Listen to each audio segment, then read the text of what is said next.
A sound, something new, something different, leads to something new and different for Arthur. This is for entertainment purposes only. This short story is only for people over the age of 18. Arthur had a peculiar obsession with the acoustics of different enclosed spaces, and different instruments played in unique ways. He spent his weekends in the basement of the local library or wandering through the tiled corridors of subway stations, clicking his tongue or humming a single note just to hear how the sound bounced off the walls. He'd sneak harmonicas and penny whistles into churches and college lecture halls. He didn't care for music in the traditional sense. Symphonies were too crowded and jazz was too chaotic, but he loved the purity of a sharp, high-pitched tone cutting through a dead silence of something new. He owned a collection of silver flutes, recorders, bells, small string instruments, and slide whistles. Though he lacked the formal training to play anything great, he was more than willing to experiment. "You're doing that thing again," Sarah said, leaning against the door frame of the apartment door that led right to his living room. He, like many others, had left the door open for the airflow on the stifling hot day. Sarah had taken that opportunity to watch him experiment with a tiny piccolo, the instrument looking almost comical against his soft, rounded features. Sarah was good-looking from time running the treadmills at the gym. She still liked to see Arthur do something creative, something no one had ever done before. Arthur didn't stop playing. He blew a sharp, focused note that seemed to vibrate the very air of the apartment. He looked at her with a smug, satisfied grin, his pudgy cheeks bunching up as he lowered the instrument. "It's about the resonance, Sarah. Most people just hear noise. I hear the architecture of the room, making something no one has ever heard before," Arthur said with a grin.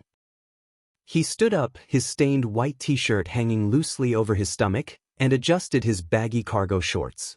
He didn't believe in dressing for any occasion, mostly because he felt the occasion should adapt to him, and he was technically in his own apartment. He spent most of his days in a state of relaxed indifference, yet there was a sudden, mechanical precision to the way he began to move toward the front door. He didn't glance back at Sarah, but his focus was absolute on his piccolo and the sounds entering his ears. The hallway outside was a wasteland of beige walls and brown doors. The wallpaper was almost but not quite yet peeling, and the industrial gray carpet smelled of old dust and cleaning chemicals. It was a narrow, sterile throat of a corridor, illuminated by flickering fluorescent tubes that cast a harsh, unflattering light on everything they touched. With several of the doors open, sounds of televisions could easily be heard echoing the length of the man-made cave. Arthur stepped out into the center of the hall, his feet planting firmly on the synthetic fabric. Inspiration struck Arthur, and Sarah saw it. A smile came to his face as the bafflement became intent on his pudgy face. He gripped his piccolo in both hands, and bent the thin metal tube, just a little, enough that something new would come out. Arthur lifted the piccolo to his lips and blew a sequence of 3 piercing, discordant notes. The sound didn't just travel through the air, it seemed to latch onto the edges of Sarah's consciousness, tugging at the periphery of her thoughts. As the vibration echoed off the beige walls, she felt a strange, sudden vacuum open up in her mind. It wasn't a feeling of loss, but rather a systematic draining, as if a plug had been pulled from the bottom of her intellect. Her memories of the morning, the coffee she'd brewed, the books she'd been reading, began to dissolve into a gray, featureless haze. The sound continued, evolving into a rhythmic, undulating pulse that synchronized with her heartbeat. Sarah tried to blink, but her eyelids felt heavy, as if the muscle had forgotten its purpose. The internal monologue that usually narrated her life fell silent, replaced by a singular, overwhelming directive to simply be. The complex architecture of her identity was being stripped away, leaving behind a clean, empty slate. She didn't feel fear. Instead, she felt a profound sense of relief, a weightless surrender to the silver instrument's command. Then, from the door at the far end of the hallway, from the shadows of the adjacent stairwell, from a well-lit living room, the first women started stepping out. The first was a vision of obsidian skin and terrifying physical power, her deltoids capping her shoulders like polished river stones and her abdominal wall etched in deep, rock-hard ridges. She was entirely naked, still damp from a shower, and her massive, globular breasts swaying with a slow, rhythmic buoyancy that defied the sterility of the environment. Her eyes were wide and vacant, staring at nothing, her jaw slack in a state of total neurological erasure. She didn't walk so much as she marched, her gait mechanically and precisely mirroring the beat of the piccolo.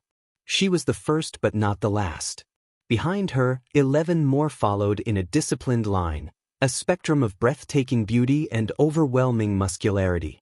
There were women with skin like porcelain and others like golden olive, all of them possessing the same statuesque, powerhouse physiques. Their breasts were proud and exposed, glistening under the flickering fluorescent tubes, creating a surreal procession of erotic perfection cutting through the drabness of the apartment building. Arthur stopped playing for a moment, his curious expression deepening as he surveyed his retinue. He looked like a soft, mushy thumb of a man compared to the goddesses before him, yet he carried himself with the confidence of a general ready to lead. He glanced back at Sarah, who had now removed all of her clothes and joined the line, her expression mirroring the vacant, haunting emptiness of the others. With a small shrug, Arthur raised the piccolo again and played a sharp, commanding trill, leading his silent, muscular army deeper into the beige wasteland of the corridor. Arthur paused at the threshold of his living room, the sudden silence of the hallway feeling heavier than the music.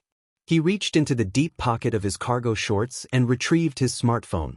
With a practiced flick of his thumb, he opened a voice recording app and hit the red button. He played a final, shimmering sequence of notes, a complex, weaving melody that acted as a permanent anchor for the women's consciousness. Once the recording was complete, he hit play, letting the loop run. The sharp, hypnotic trill now emanated from the phone's small speaker, a digital leash that ensured their vacant stares and mechanical obedience would remain unbroken even when his own lungs needed rest. Arthur stepped backward into his apartment, gesturing with a vague, sweeping motion of his hand for the procession to follow. The 12 women moved in a synchronized, rhythmic glide, their massive, muscular frames filling the narrow entryway. The contrast was jarring. The sterile, beige wallpaper of the hall gave way to the cluttered intimacy of Arthur's home, yet the women remained as impassive as marble statues. Their breasts, large and buoyant, swayed in a slow, rhythmic harmony as they entered his private sanctuary, their expressionless faces reflecting the flickering light of the living room.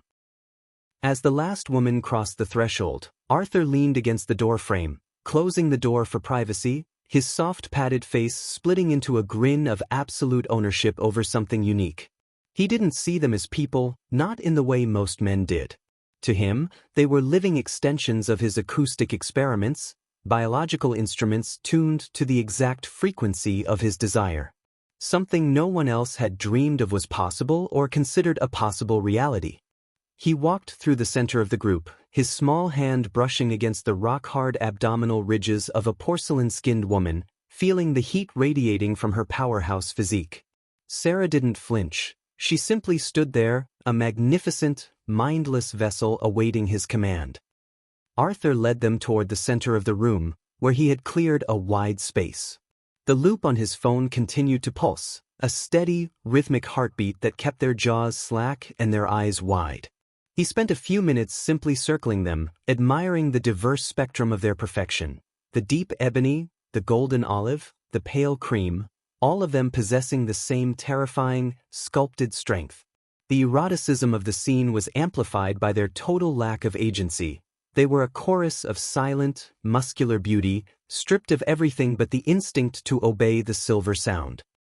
Arthur finally stopped in front of Sarah, who stood at the end of the line, her gaze as vacant as the others. He reached out, his soft fingers contrasting with the hardness of her sculpted thigh from all that jogging. With a slow, deliberate movement, he turned the volume up on the phone, the high-pitched frequency filling every corner of the room. The music was the only language they heard that made them obedient, but now Arthur could use his words to direct them to true slavery. A few words here, a comment there, and the women followed their instructions without question. He positioned his beauties around the room, arranging his new collection of living sculptures for his sole enjoyment. Some took up positions of spread legs on his bed. Others were bent over the couch, the easy chair, the dining room table. each woman's mind a resonance chamber of the sound that was new and different and mind-blowing. Sarah awoke with a sensation of profound, crystalline clarity. There was no lingering fog of sleep, only a sudden, electric surge of energy that seemed to vibrate in her very marrow. She felt an inexplicable, overwhelming vitality, as if her muscles had been rewritten overnight by a benevolent architect. She didn't remember the beige hallway or the silver piccolo or what happened to her while sharing a shower with Arthur, or that she even had a shower with Arthur, but she felt the residue of that frequency humming in her blood, a golden thread pulling her toward a singular, urgent purpose. She threw back the covers and stood, her skin glowing with a health that felt supernatural, her mind focused on one solitary goal, Arthur. Sarah didn't bother with the complexities of dressing. A simple, translucent lace bra and a pair of microscopic gym shorts were all she felt was necessary. Anything more would have been an obstacle to the air touching her skin. She practically floated out across the hall to Arthur's apartment, her movements possessed by a new, athletic grace. When she burst through his door, she found him doing something on his phone, dressed in a clean shirt and clean workout shorts, standing in a surprisingly empty center of his living room. Arthur. Sarah beamed, her voice humming with a strange, melodic resonance. You have to come to the gym now. The invitation was a catalyst. Within the hour, the local fitness center had become the site of a bizarre, high-energy pilgrimage. It wasn't just Sarah. Dozens of women from the surrounding neighborhood had converged on the facility, all driven by the same sudden, obsessive hunger for iron and exertion. They were a sea of powerhouse physiques, a spectrum of ebony, olive, and porcelain skin, all clad in the bare minimum of athletic gear, strips of spandex and sheer fabrics that struggled to contain the explosive growth of their muscles. The gym, usually a place of solitary effort, had been transformed into a temple of collective devotion. The atmosphere was thick with a focused, feminine intensity. The treadmills were empty. These women, who had once been strangers, now moved in a synchronized harmony, their movements mirroring one another as they loaded plates onto the bars. They didn't speak to each other. Their attention was anchored entirely to Arthur, who started doing curls with 5-pound weights. He looked utterly out of place, a fat, unassuming man surrounded by a phalanx of sculpted goddesses, yet he was the undisputed sun around which they orbited as he started his long journey alongside perfection. Sweating more than he thought he should, Arthur took a break for some water, and to check out the final edit he'd let compile on the small screen of his smartphone, casting a pale glow over his flushed features. With a series of precise taps, he uploaded the loop of the piccolo's hypnotic frequency to YouTube.